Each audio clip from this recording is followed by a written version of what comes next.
La primera pregunta, o la pregunta 6, en el punto A decía que si se quería que el intervalo de 65 a 80 sea la clase modal, ¿qué frecuencia tenía que tener este intervalo? Entonces el resultado fue 40 porque sería la clase con mayor frecuencia o el dato que más se repetiría. En el punto B nos podían hallar la moda y la media dependiendo de la tabla de datos que nos daban. Entonces para la moda se utilizó la fórmula que nos dieron en clase, que es el límite inferior a la clase modal más la diferencia entre la clase modal y la frecuencia de la clase anterior sobre este mismo, el de 1, más la diferencia entre la frecuencia de la clase modal y de la siguiente. Esto nos dio un resultado de 68,65, todo basado en la tabla que nos dieron en el taller.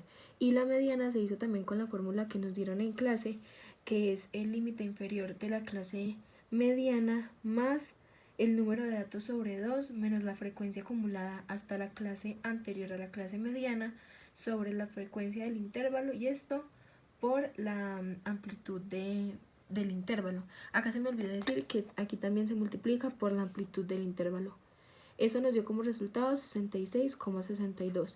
En el punto número 8 hablaban de unos empleados en donde a la encuesta respondían 100, habían 100 datos. Entonces lo que se hizo fue usar la fórmula de la media para hallar el promedio, que es la marca de clase del intervalo de posición K por la frecuencia de ese K. O sea, y eso todo por el número de datos. Y esto nos dio una media de 42,4. En la pregunta B nos pedían hallar la moda y la media. Entonces para la moda se usó la misma fórmula que se usó en la primera pregunta y nos dio un resultado de 33,33. Y para la media también se usó la misma fórmula y pues hallamos las frecuencias dependiendo de los datos de la tabla y nos dio un resultado de 31,57. Y para las conclusiones, yo concluí que la mayoría de los empleados tienen 33 años, como se puede evidenciar en la moda. El promedio de la edad de los empleados es de 42 años.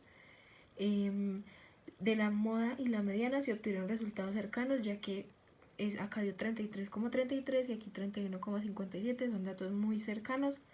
Y que la media es mayor que la media es mayor que la moda y la mediana.